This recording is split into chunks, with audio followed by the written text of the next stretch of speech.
This is Optimal Living Daily, episode 1395, The Magic of Early Morning, by Jay and Heather Harrington of lifeandwhim.com. And I'm Justin Malik. Happy Sunday to you and welcome back, or welcome for the first time if you're new here. This is where I simply read to you every single day of the year, including weekends and holidays.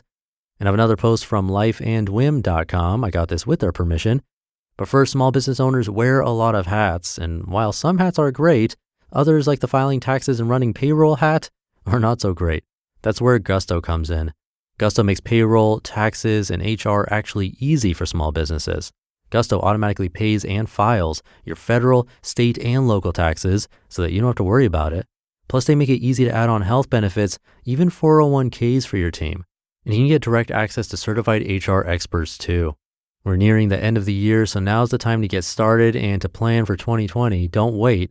I've been using it, I think, for over a year now, and I'm going to keep using it because it's made my life a lot easier. Let Gusto make it easier on you too. As a bonus, listeners get 3 months free when they run their first payroll. Try a demo and see for yourself at gusto.com/old. That's gusto.com/OLD. Now let's get right to it as we optimize your life. The Magic of Early Morning, by Jay and Heather Harrington of lifeandwhim.com. Toward the end of August, I became fed up. Months before, I had set an ambitious goal for myself to write my second book, but I had made little progress toward achieving it. The desire was strong, but the execution was non-existent. I had worked out the strategy of how I would accomplish the goal. In other words, I knew what I had to do, but I had not figured out the structure that would enable me to move forward. So I did nothing. Every day after getting the kids off to school or to camp, I'd create my daily to-do list, and it would always include a line item indicating the importance of making progress toward my goal. And each day the line item would remain undisturbed, free of any check marks or strike-throughs. Sound familiar? I think everyone has a big objective that they want to accomplish that sits at the forefront, or at least the subconscious, of their mind. For some, it's starting a new business or freelance side hustle. For others, it's a new skill, such as playing an instrument or learning a new language. It's something that requires practice, deep concentration, undivided attention, and blocks of time to tackle. The problem is, for most of us, all of these things are in short supply. For those with kids, days often start at a sprint, with teeth to be brushed, breakfast to be prepared, and lunches to be packed. After getting the kids off to school, it's time to get to work or begin running errands or other household tasks. After school, a similarly busy process ensues, and by the time the day winds down, the prospect of diving into a new, high-concentration task seems impossible. If you're like me, all you want to do is collapse on the couch with a beer or a glass of wine and zone out with some Netflix. At some point, that dream that seemed so present and held so much promise becomes a distant memory. This leaves two options: ditch your dream or develop a framework to make it a reality. The need for strategy and structure. After giving serious consideration to ditching my own dream to write another book, I decided to give one last shot to getting back on track. We're all faced with the same constraints of a 24-hour day, I figured, so if others could do it, I should be able to as well. I started by taking a big picture look at my day and considered a few alternatives. One was trying to block time during my workday, but I quickly dismissed this option. In order to write, I need long, uninterrupted periods of time, and these are hard to come by given all of the emails, phone calls, meetings, and other responsibilities and distractions that crop up during the day. Another option was to find time at night, but to write, I need focus and energy. And as I noted earlier, my mind and body are pretty fried by the time the kids go to bed. This left one option: early morning.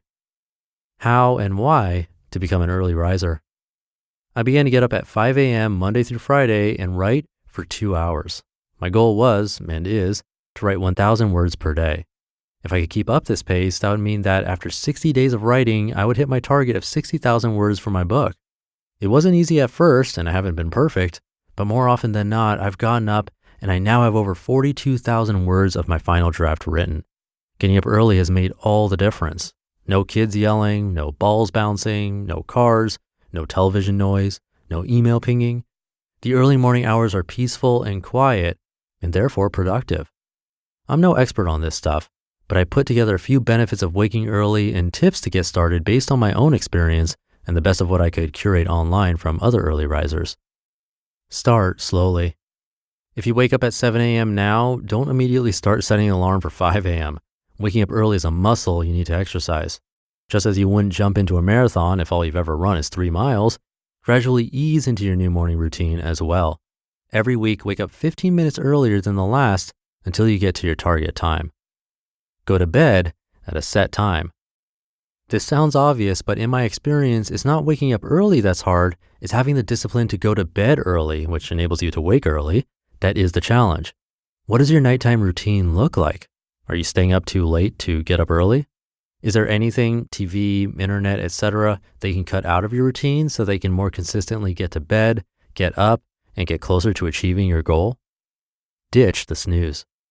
Put your alarm clock in your room but far from your bed. This will require you to get up out of bed rather than just hitting snooze when the alarm goes off. Once you're up, it's far easier to stay up. If you use your phone as your alarm, this delivers an added benefit. Your phone won't be on your nightstand and within arm's length for late night surfing. Reward yourself. Have a pot of coffee or delicious tea ready to brew and enjoy as you make progress toward your goal in the wee hours of the morning. Soak in the psychic benefits all day long. There's no better way to supercharge your day than to start it with achievement. Even if the rest of the day doesn't go as planned, if you get up early and make progress, then you still have a win to fall back on.